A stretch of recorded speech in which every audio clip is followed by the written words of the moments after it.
Esta é a sexta carta que Jesus envia às igrejas do Apocalipse. E nessa carta nós vamos falar da igreja que ficava na cidade de Filadélfia, cujo nome da igreja também ganha o nome da cidade, Filadélfia. A igreja de Filadélfia tirou nota 10 em todas as análises e quesitos que Jesus fez dela.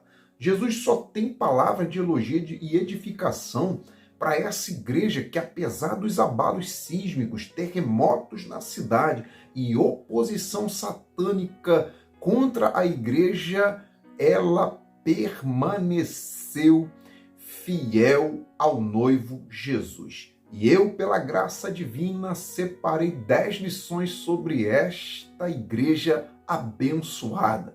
Leia a passagem que está escrita lá em Apocalipse capítulo 3, versículo 7 em diante, e confira aqui a aplicação pessoal para a sua vida. Minha oração é para que Deus te leve além dessas 10 lições, e eu creio que isso acontecerá para a glória de Deus. E se você deseja fazer parte do nosso grupo do WhatsApp, eu vou deixar aqui embaixo o link na descrição deste vídeo. Agora sim, sem perda de tempo, nós vamos mergulhar nessa carta maravilhosa. Primeira lição: não se preocupe quando a pouca força for apenas numérica. No versículo de número 8, Jesus diz que mesmo a igreja, tendo pouca força, guardou a palavra. E esta pouca força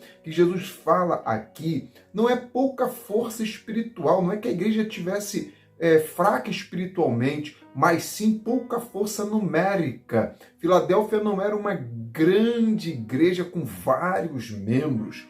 Pouca força aqui quer dizer pouco apoio também. E por ser formada de ex-escravos e pessoas pobres, ela também tem pouca força financeira, pouca cooperação, mas, porém, muita fé. Não espere todo apoio numérico e financeiro para fazer algo para Deus. Não espere números de apoiadores para ser fiel a Deus. Assim como a igreja de Filadélfia, você também tem o maior apoio de todos, que é o céu na sua vida. Deus escolhe as coisas fracas, sem apoio, para confundir as fortes. Você tem pouca força, mas o seu Deus é onipotente, aquele que tem toda a força, todo o poder. E quem crê que serve um Deus grande faz grandes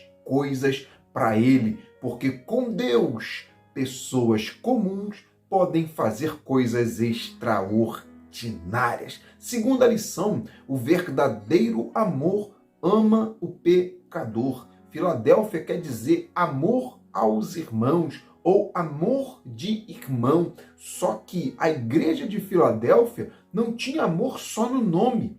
Ela amava a Deus, os irmãos e as pessoas perdidas. Ela tinha amor pelas almas perdidas. Tanto é que lá no versículo de número 8, Jesus diz que colocou uma porta aberta, que ninguém poderia fechar essa porta que Deus abriu para a igreja. Esta porta era a porta do evangelismo, era a porta da palavra. E para provar que esta porta em Filadélfia era a porta da palavra, eu deixo para nossa meditação Colossenses 4:3, onde Paulo pede à igreja dizendo assim: orem também por nós, para que Deus abra uma porta para a nossa mensagem do Evangelho, a fim de que possamos proclamar o ministério de Cristo. Em Filadélfia, Deus abriu a porta porque a igreja tinha amor pelas almas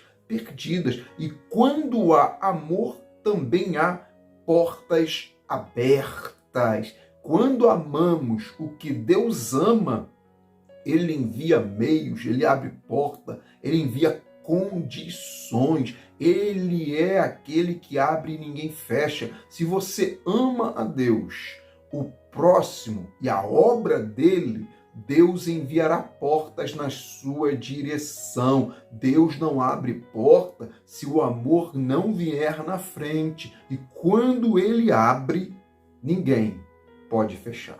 Terceira lição: quem guarda a palavra será guardado por Deus. Acompanhe comigo o raciocínio. Na parte B do versículo 8, Jesus disse que a igreja de Filadélfia, mesmo tendo pouca força, guardou a minha palavra e não negou o meu nome. Jesus disse isso. E no versículo 10, vem a recompensa para quem guarda a palavra. Jesus diz assim: já que vocês guardaram a minha palavra, também eu te guardarei na hora da tentação que há de vir sobre a terra, sobre o mundo, para tentar os que habitam na terra. Ou seja, para uma igreja que guardou a palavra de Cristo, nas tempestades e na bonança, Jesus promete guardá-la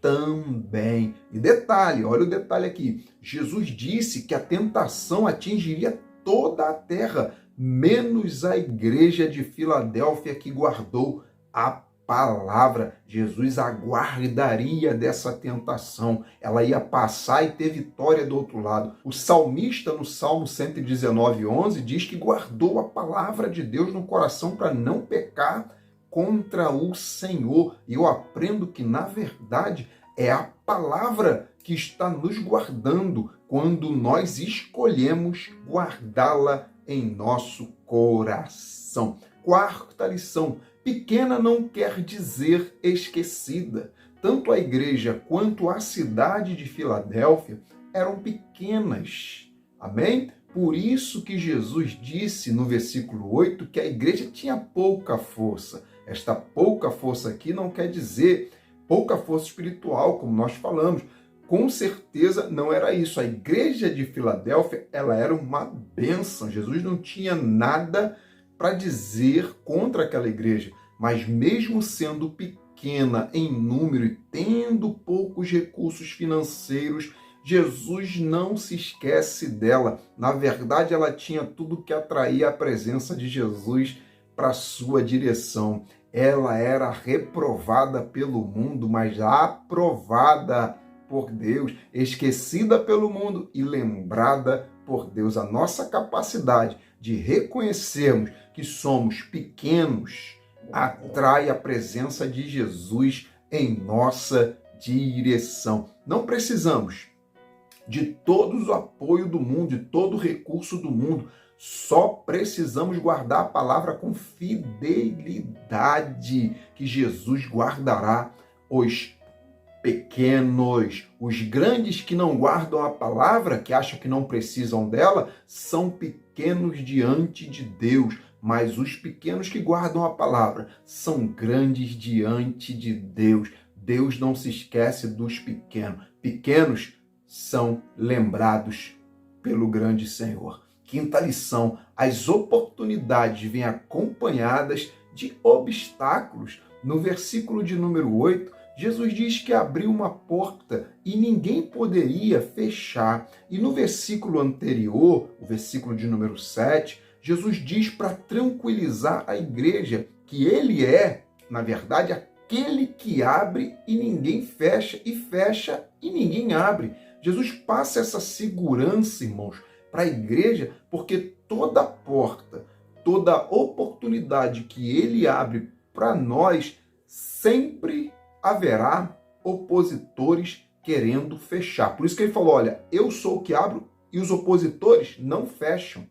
Paulo também passou por isso lá em 1 Coríntios 16:9. Lá ele disse assim: porque uma grande porta e eficaz porta se me abriu e há muitos adversários, mas não se preocupe, sabe por quê? Porque quem controla o resultado final de tudo na sua vida, na nossa vida, é Jesus. Apenas mantenha a humildade diante das portas abertas e valorize todas as oportunidades que Deus está te dando. Sexta lição: aproveite esta porta aberta. Irmãos, no caso de Filadélfia, a igreja de Filadélfia, a porta aberta significava a oportunidade de evangelização. Quando Paulo ficou 3 anos em Éfeso pregando o reino de Deus naquela cidade, ele disse assim: se abriu para mim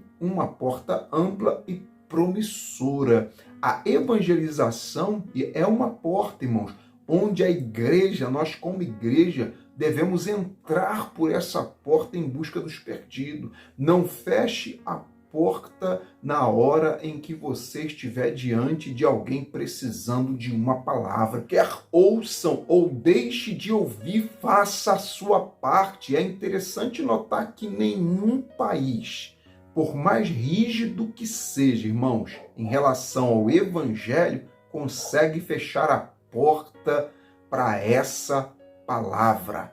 Não consegue, mesmo diante de ferrenha perseguição. A igreja tem os representantes lá do céu, naquele país. Isso prova que a porta que Deus abre, ninguém pode. Completa aí. Sétima lição: a porta está diante e não está atrás. O versículo 8 diz que a porta está diante, está na frente da igreja. E além de estar diante da igreja, também está perto da igreja. A porta está diante porque todo aquele que segue para frente está indo na direção de portas que Jesus abriu. Se você voltar atrás, não vai se deparar com nenhuma porta do céu, não vai se deparar com nenhuma oportunidade do céu para a tua vida. Quando caminhamos seguindo o alvo que está diante de nós, nos deparamos com a porta da unção, a porta da alegria, a porta da fé, do altruísmo, da bênção, a porta do milagre. Mas se olharmos para trás, só veremos portas de tristeza e desespero. Esta porta que Deus abriu está diante de você, porque ela é a porta, a oportunidade que te faz ser uma bênção para você que está indo para frente. Só Jesus abre portas que nos conduzem direto à sua vontade. Oitava lição: busque ter uma vida irrepreensível. Irmãos, não se trata de sermos super-heróis gospel, mas sim de usar nossa pouca força para guardar a palavra de Deus e não negá-lo por nada nessa vida. A igreja de Filadélfia, junto com a igreja de Esmirna, são as únicas igrejas do Apocalipse que não receberam nenhuma repreensão de Jesus. Jesus só tem elogios para esta igreja. Filipenses 2:14 ao 15 diz assim: fazei todas as coisas sem murmuração, nem contenda, para que sejais irrepreensíveis e inofensíveis, filhos de Deus, inculpáveis no meio de uma geração perversa, entre a qual nós devemos resplandecer como luz do mundo. E no versículo 10 do Apocalipse está o segredo da igreja de Filadélfia, ser tão irrepreensível. Lá diz que ela guardou a palavra. O segredo é guardar a palavra no coração, para não pecar contra Deus e ser irrepreensível. Que você tenha o desejo de ser lapidado, lapidada pela palavra todo dia. Mesmo Jesus, estando fraco fisicamente no deserto em Mateus capítulo 4, por ter jejuado 40 dias, ele foi irrepreensível diante do maligno. Então, fica o conselho, seja uma bênção. Nona lição: seja uma coluna inabalável. No versículo 12, Jesus diz assim, em Apocalipse 3:12, a quem vencer, eu farei coluna no templo do meu Deus, e dele nunca sairá. A cidade de Filadélfia estava localizada, irmãos, em uma falha geológica, e no ano 17 a.C., a cidade foi abalada e destruída por um terrível terremoto. Os abalos sísmicos, os terremotos espirituais que as seitas e dificuldades espirituais impunham sobre a igreja não foram suficientes para destruir a igreja de Filadélfia. Por isso que Jesus diz que eles serão como coluna no templo de Deus. Aqueles que confiam no Senhor são inabaláveis, são como colunas que permanecem de pé diante dos terremotos espirituais, físicos, seja qual for. 10ª lição: quem se identifica com o Pai na terra tem lugar na casa dele no céu. Irmãos, na parte B do versículo 12, Jesus diz o seguinte, Jesus diz assim, e escreverei sobre ele o nome do meu Deus e o nome da cidade do meu Deus, a nova Jerusalém que desce do céu. Repare, irmãos, que antes de Jesus citar que seria escrito o nome da cidade, ele diz que antes desse nome da cidade ser escrito, o nome de Deus seria escrito primeiro naquele que vencesse. E isso, irmãos, é uma sinalização daquilo que aconteceu aqui na terra, enquanto a igreja se identificava com o nome e o caráter de Deus, quando a igreja não negou o nome dele por nada nesse mundo. Já que ela se identificou com ele na terra, ela vai receber o nome dele no céu. A marca da igreja não estava na pele.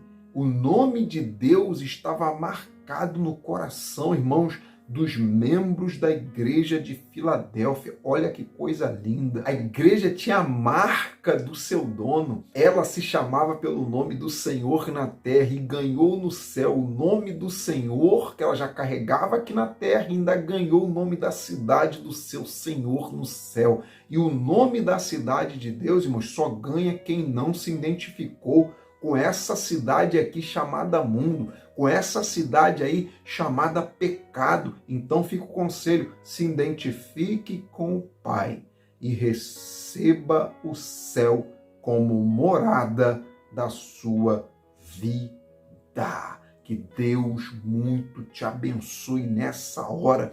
E para a gente fechar o ciclo, para a semana eu vou lançar aqui a igreja de Laodiceia. Você acompanhou até o final? Diga aí se você acompanhou até o final. Fique na paz do Senhor Jesus.